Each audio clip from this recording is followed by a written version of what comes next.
When billionaire tech mogul Robert Chun walked into his daughter's elite private school that Tuesday morning, he never expected to find a homeless child teaching his daughter advanced mathematics under a tree in the courtyard.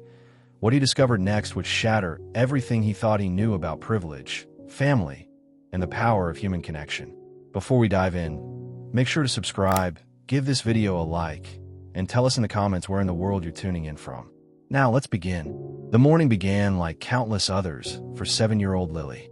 The concrete beneath the highway overpass was cold against her thin body as she stirred awake, wrapped in a tattered blanket that had seen better days months ago. The distant rumble of early morning traffic served as her alarm clock, a sound she had grown accustomed to over the past year since her grandmother passed away.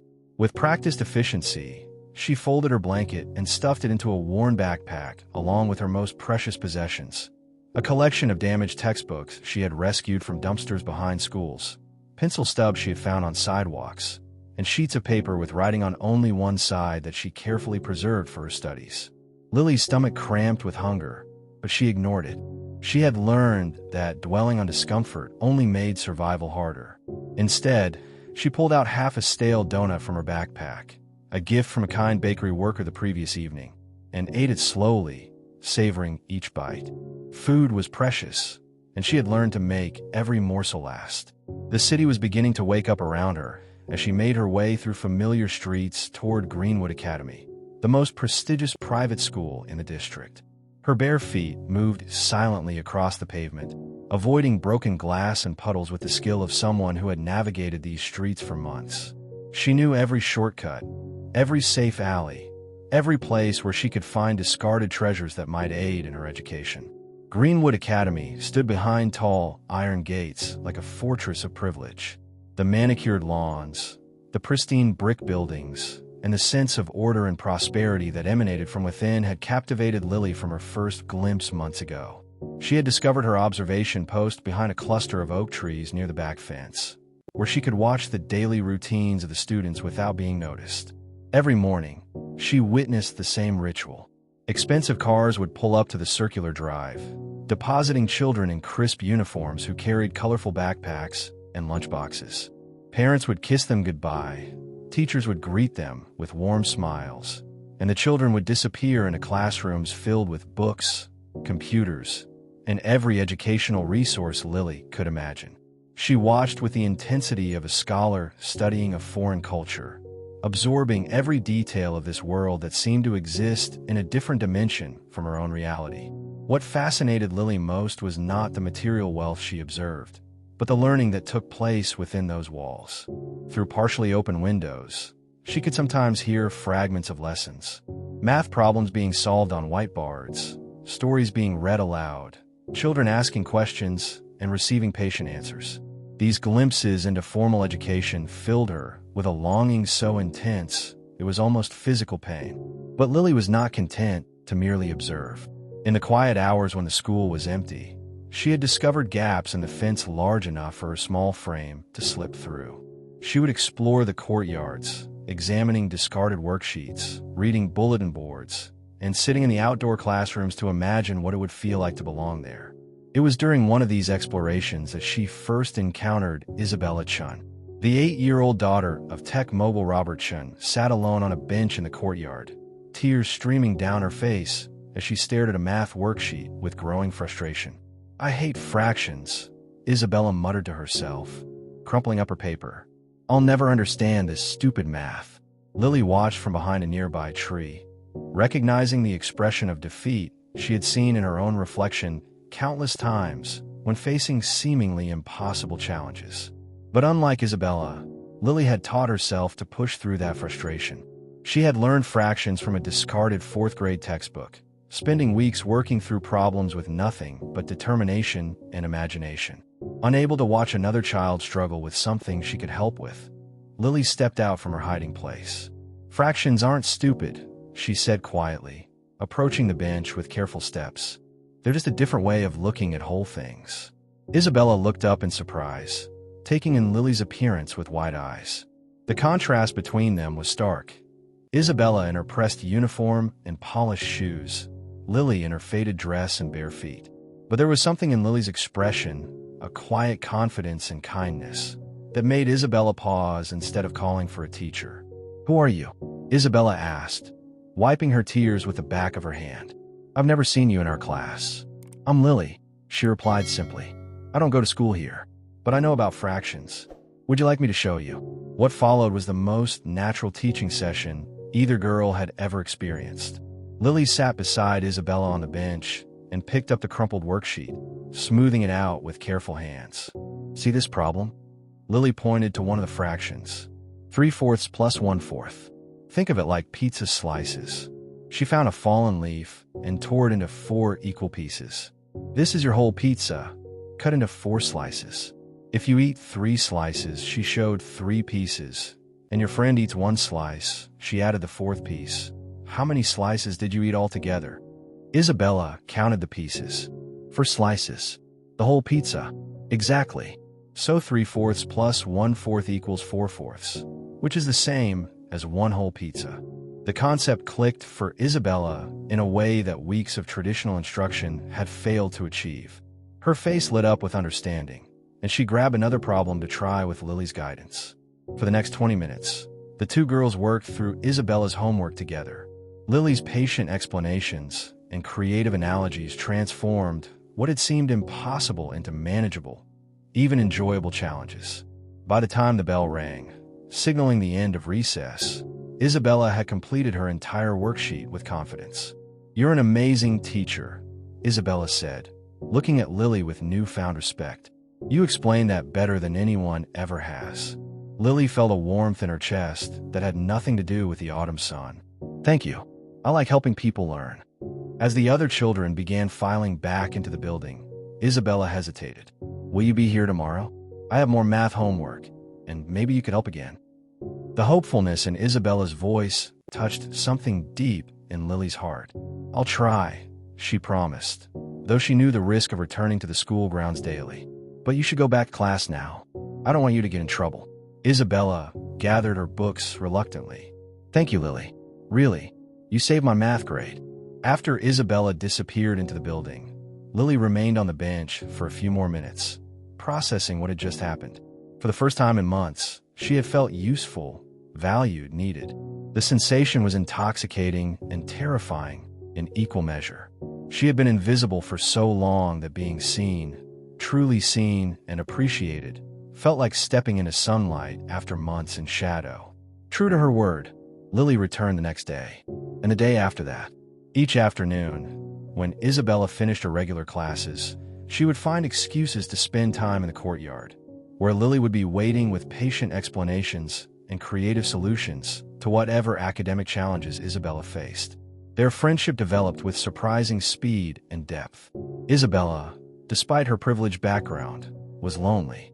Her father worked long hours building his tech empire, and her mother had passed away when she was younger.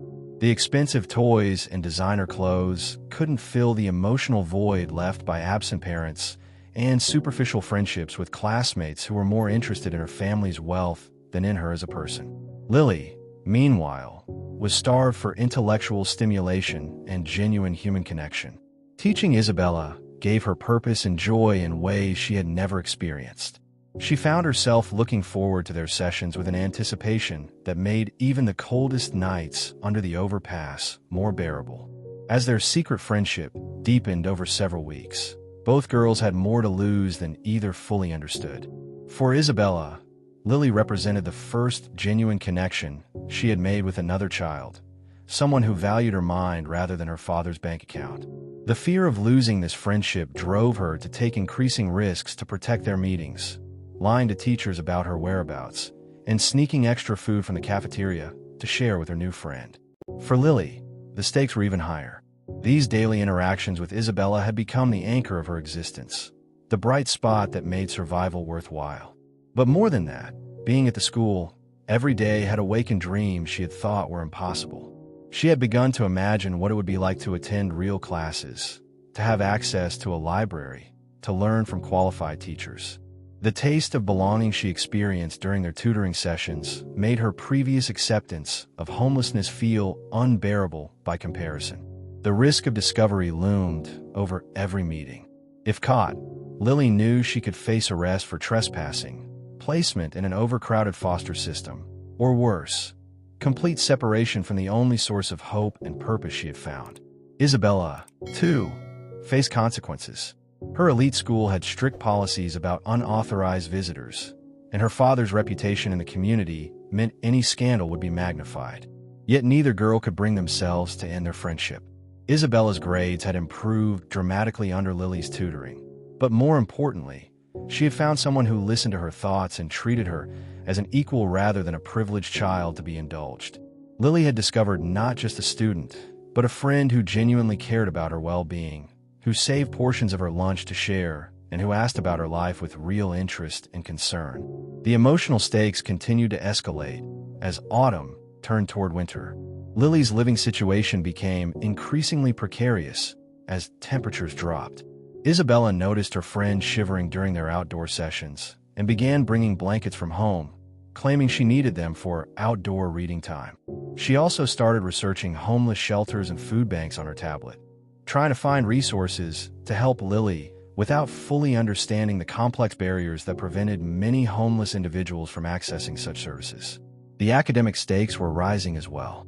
Isabella's dramatic improvement in mathematics had caught the attention of her teachers, who began assigning more advanced work. This pushed Lily to stretch her own self-taught knowledge to its limits. She spent her evenings under streetlights, working through problems she had never encountered before, determined not to let her student down. It was this dedication to Isabella's education that ultimately led to Lily taking the risk that would change both their lives forever.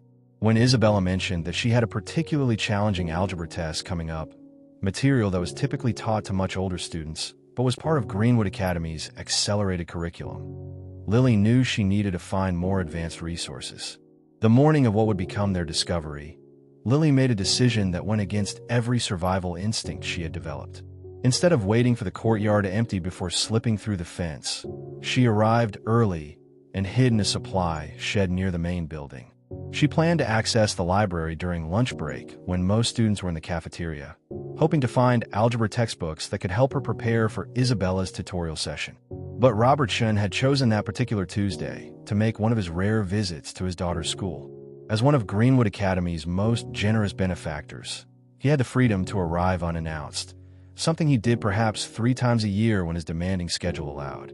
This visit was prompted by Isabella's recent report card, which showed remarkable improvement in mathematics that had puzzled both Robert and Isabella's teacher, Mrs. Patterson. Robert prided himself on being an involved father despite his busy schedule. He read every report card carefully, attended parent-teacher conferences via video call from whatever city his business had taken him to, and tried to stay informed about his daughter's academic and social development. Isabella's sudden transformation from struggling math student to advanced problem solver had caught his attention in a way that demanded investigation. Mrs. Patterson had described Isabella's improvement as unprecedented and almost miraculous. She mentioned that Isabella's problem-solving approaches had become more creative and intuitive, suggesting she was receiving help from someone with exceptional teaching skills. Since Robert had not arranged for any tutoring, and Isabella claimed she was simply working harder, he decided to observe her during her lunch break to see if he could understand the source of this mysterious improvement. What he discovered exceeded his wildest expectations and challenged every assumption he held about education, privilege, and human potential. Robert positioned himself near a window overlooking the courtyard, expecting to see his daughter perhaps studying with classmates or working through problems with unusual dedication.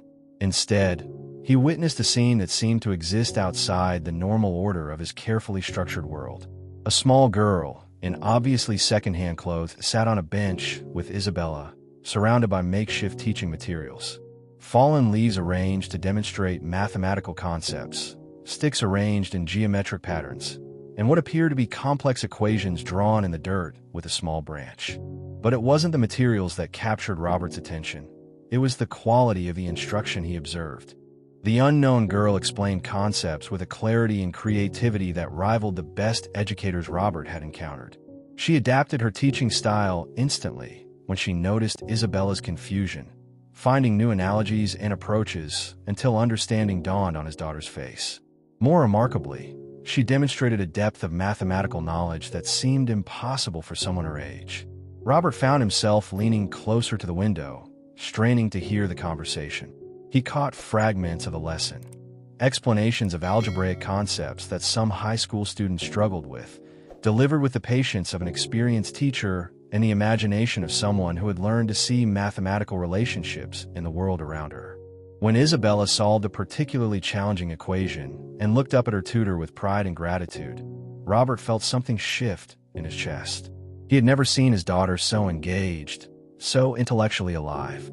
The expensive private education he provided, the tutors he had hired, the educational software and programs he had purchased, none of it had produced the spark of genuine understanding and enthusiasm he was witnessing in this moment. But as he continued to observe, other details became apparent. The mystery tutor's clothes were not just worn, but dirty. Her feet were bare despite the cool autumn air. When Isabella offered her half of an expensive sandwich from her lunch, the girl accepted it with a gratitude that suggested genuine hunger rather than polite sharing between friends. The implications of what he was seeing began to coalesce in Robert's mind with the systematic logic that had made him successful in business. This child was homeless. She was surviving on the streets, while somehow acquiring an education that exceeded what many privileged children received. And she was using her knowledge not for personal advancement, but to help his daughter succeed. Robert's first instinct was to intervene immediately, to call security, to protect Isabella from what conventional wisdom would label as a dangerous situation. But something held him back. Perhaps it was the genuine affection he saw between the two girls, or the undeniable evidence that this unconventional arrangement was benefiting Isabella academically and socially. Or perhaps it was the recognition that he was witnessing something extraordinary that demanded more thoughtful consideration than immediate action. Instead, Robert continued to observe, documenting the interaction with the analytical mind that had built his fortune.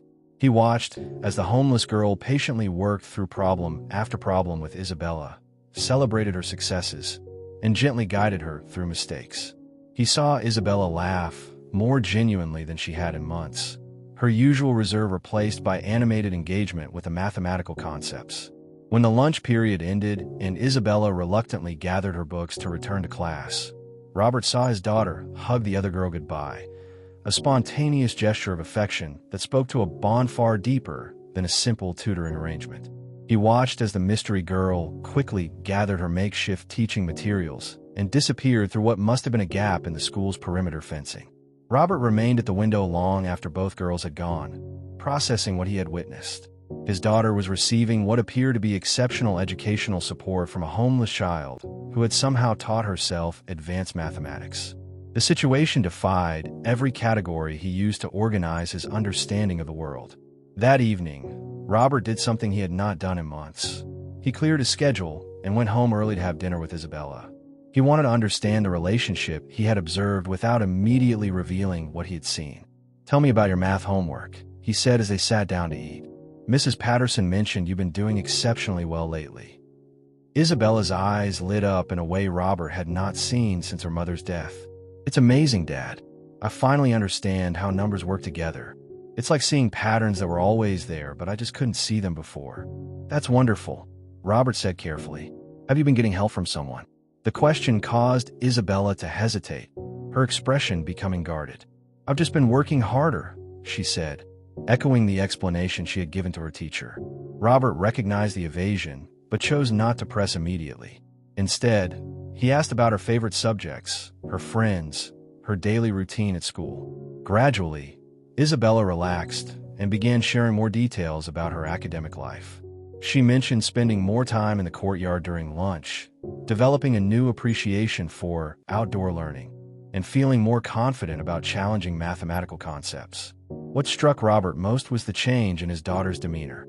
The withdrawn, overly serious child who had emerged after her mother's death was showing signs of returning enthusiasm and joy. Whatever was happening at school was clearly benefiting Isabella in ways that extended far beyond academic improvement. After Isabella went to bed, Robert spent hours researching homelessness in their city, educational statistics, and child welfare policies. What he discovered painted a sobering picture of children like the girl he had observed, brilliant minds trapped in circumstances that made formal education nearly impossible, potential being wasted because society had no effective systems for identifying and nurturing talent that existed outside conventional structures. He also researched Greenwood Academy's security policies and found himself both impressed by the girls' resourcefulness in gaining access and concerned about the implications for campus safety. The more he thought about the situation, the more complex it became. By the time he went to bed that night, Robert had made a decision that would have seemed impossible to him just hours earlier. Instead of reporting the security breach, instead of forbidding Isabella from continuing the relationship, he was going to approach the situation differently. He was going to find this remarkable girl and understand her story. The next morning, Robert called his office and cleared his schedule, something so unprecedented that his assistant asked if there was a family emergency. In a sense, Robert realized he had discovered that his daughter's happiness and academic success depended on a relationship with a child who was living in circumstances that demanded immediate attention. Robert arrived at Greenwood Academy early, before the first students were dropped off. He positioned himself with a clear view of the courtyard and the section of fence where he had seen the girl disappear the previous day.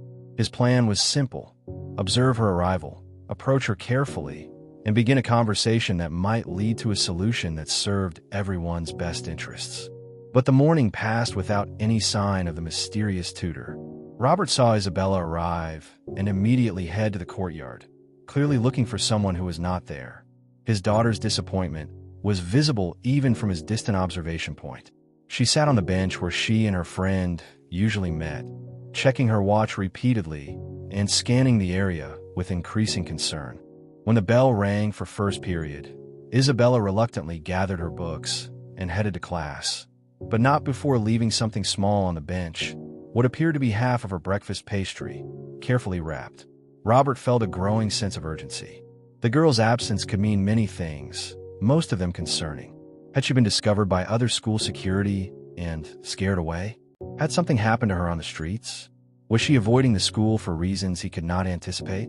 He spent the rest of the morning walking the perimeter of the school grounds, looking for signs of where a homeless child might shelter.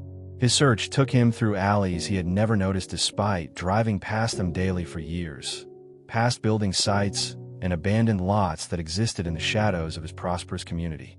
It was behind a small grocery store 3 blocks from the school that he finally found her.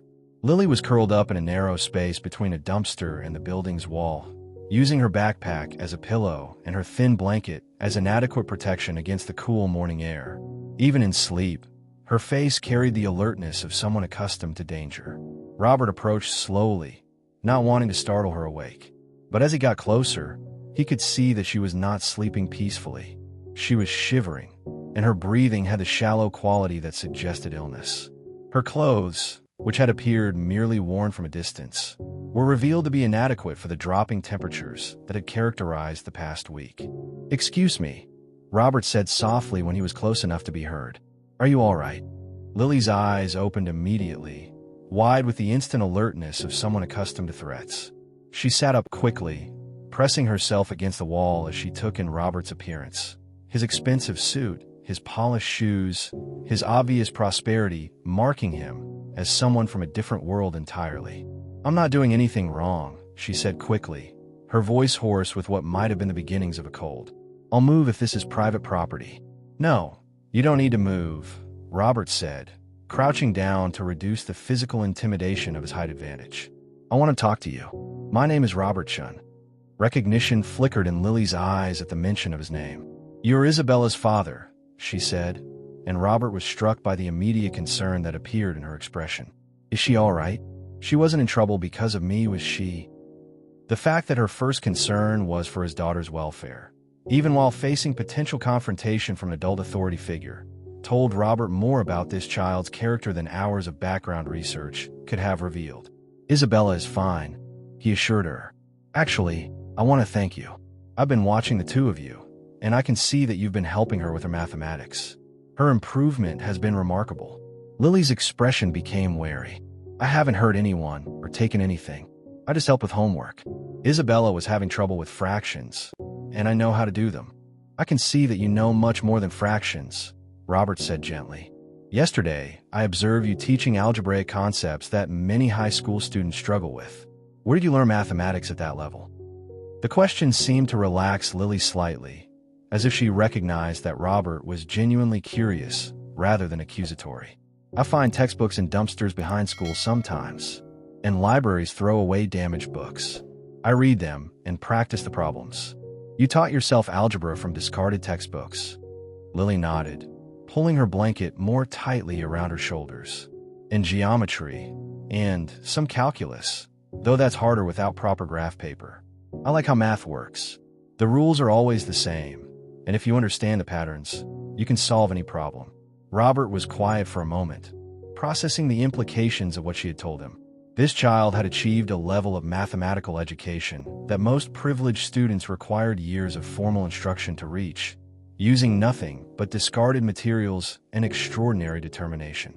Lily, he said carefully, I know you've been helping Isabella, and I want you to know how grateful I am. But I'm also concerned about your situation. Do you have somewhere safe to sleep? Adults who are taking care of you. The guarded expression returned immediately. I take care of myself. I'm fine. I can see that you're very capable, Robert said. But no child should have to live on the streets. There are people who can help, programs designed to ensure that children have safe places to stay and opportunities to attend school. Lily's reaction was swift and definitive. No, I've heard about those places. They split up families, they don't care about what kids want, and they never keep their promises. I'm better off on my own. Robert recognized the fear and distrust in her voice, emotions that likely stemmed from experiences he could not fully understand. What if there was another option? Something that didn't involve those systems? Lily looked at him suspiciously. What do you mean? Robert took a deep breath, knowing that what he was about to propose would change his life as dramatically as it might change hers. What if you came to stay with Isabella and me, as part of our family? The suggestion hung in the air between them like something too large and improbable to be real. Lily stared at him with an expression that cycled through disbelief, hope, and terror in rapid succession. You don't know anything about me, she said finally. I could be dangerous or crazy or stealing or anything. You've been taking care of my daughter's education better than any tutor I've ever hired, Robert replied. You've been kind to her, patient with her, and helped her succeed. That tells me more about your character than any background check could. But I'm homeless. I don't have family or money or anything to offer. You have extraordinary intelligence, teaching ability, and clearly a good heart. Those are the things that matter for family. Lily was quiet for a long time, her eyes fixed on something in the distance. When she spoke again, her voice was small and uncertain. What about Isabella? Did you ask her if she wanted me to come live with you? Robert smiled, thinking of his daughter's obvious affection for her tutoring friend. I think Isabella would be thrilled to have you as part of our family. But ultimately, this decision is yours to make. I don't understand why you want to help me. Robert considered the question seriously. Why was he proposing to bring a homeless child into his home and family? The rational part of his mind listed practical concerns, legal complications, social services involvement, the challenges of integrating someone from such a different background into their privileged world. But the answer that felt truest was simpler and more profound. Because you've already helped us more than you know, and because everyone deserves a chance to reach their potential. Lily pulled her knees to her chest, wrapping her arms around them as she considered Robert's offer. If I said yes, she said cautiously, what would happen? First, we would get you warm, fed, and healthy. Then we would enroll you in school. Not necessarily Greenwood Academy, but somewhere that can challenge you academically and help you develop your incredible abilities. And most importantly, you would be safe and cared for. For how long? Robert met her eyes directly. For as long as you want to stay. Permanently, if that's what you choose. The concept of permanence seemed almost foreign to Lily. She had lived so long with uncertainty that the idea of belonging somewhere indefinitely was difficult to process. Could I still help Isabella with her homework? Robert laughed softly. I imagine Isabella would insist on it. The transformation that followed was gradual, but remarkable. Lily's integration into the Chun household required patience, understanding, and significant adjustments from everyone involved. Her initial wariness gave way slowly to cautious trust, then to genuine affection for both Robert and Isabella. The first few weeks were challenging in ways Robert had not anticipated. Lily hoarded food in her bedroom, waking in the middle of the night to check that it was still there. She struggled to sleep in a bed, initially choosing to sleep on the floor with her thin blanket. She was hypersensitive to raised voices or sudden movements, reactions that spoke to experiences Robert was careful not to probe too directly. But gradually, security began to reshape her behavior. She started leaving small portions of food on her plate instead of consuming everything immediately. She began to sleep through the night without checking the locks on the doors. Most significantly, she began to laugh, a sound that filled the Chun house with warmth it had not known since Isabella's mother died. Isabella proved to be the perfect bridge for Lily's integration into their family. Her uncomplicated acceptance of their new living arrangement and her obvious delight in having a sister created a foundation of normalcy that helped Lily adjust. The two girls continued their daily study sessions, but now they worked together on homework from the challenging preparatory programs Robert enrolled them both in. Robert discovered that his initial assessment of Lily's mathematical abilities had been conservative. Testing revealed that she was performing at a level several years beyond her age, with particular strengths in pattern recognition and creative problem-solving. He arranged for specialized tutoring to fill in gaps in her education while ensuring that her unique learning style was preserved and celebrated. The legal aspects of Lily's adoption took months to complete, involving social services, family court, and extensive background investigations. But Robert's resources and determination, combined with Lily's obvious thriving in her new environment, ultimately made the process successful. More challenging than the legal procedures was helping Lily develop a sense of belonging and self-worth that extended beyond her academic abilities. Years of surviving on the streets had taught her to view herself as an outsider, someone who existed on the margins of normal society. Learning to accept care, to express needs and preferences, to believe that she deserved love and security required ongoing effort from the entire family. But perhaps the most profound transformation was in Robert himself. His relationship with Isabella deepened as he learned to prioritize family time over business obligations. The experience of helping Lily heal from her traumatic experiences taught him patience and empathy that enriched all his relationships. 2 years later, the Chin family attended Lily's middle school graduation, where she was recognized as valedictorian despite having entered formal education halfway through elementary school. Her speech focused on the importance of recognizing potential wherever it exists and creating opportunities for everyone to succeed.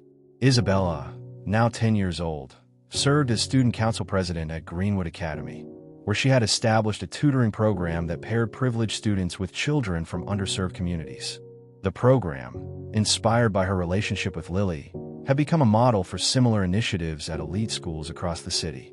Robert used his business platform to advocate for educational reform and homeless youth services, becoming a prominent voice for policy changes that would help identify and nurture talented children regardless of their circumstances. He established scholarship funds and mentorship programs designed to bridge the gap between potential and opportunity. The house that had once been quiet with grief was now filled with the sounds of two girls studying, laughing, and growing into young women who understood both privilege and struggle. Family dinners became opportunities for discussions about social justice, mathematical theories, and plans for changing the world. On quiet evenings, when both girls were absorbed in their homework and the house was peaceful, Robert sometimes reflected on the chain of circumstances that had brought them together. A homeless child teaching advanced mathematics in a school courtyard. A father who chose curiosity over fear when confronted with the unexpected. Two girls whose friendship transcended every boundary society had constructed between them. The girl who had once watched other children learn from outside a fence had not only found her way inside, but had helped others recognize that the barriers between inclusion and exclusion were often artificial and always surmountable. If this story moved you and made you think about the potential that exists in every child, regardless of their circumstances, please show your support by hitting the like button and subscribing to our channel. Share this story with others who believe in the power of education, compassion, and second chances to transform lives. Your engagement helps us reach more people with stories that inspire positive change in our communities. See you in the next video.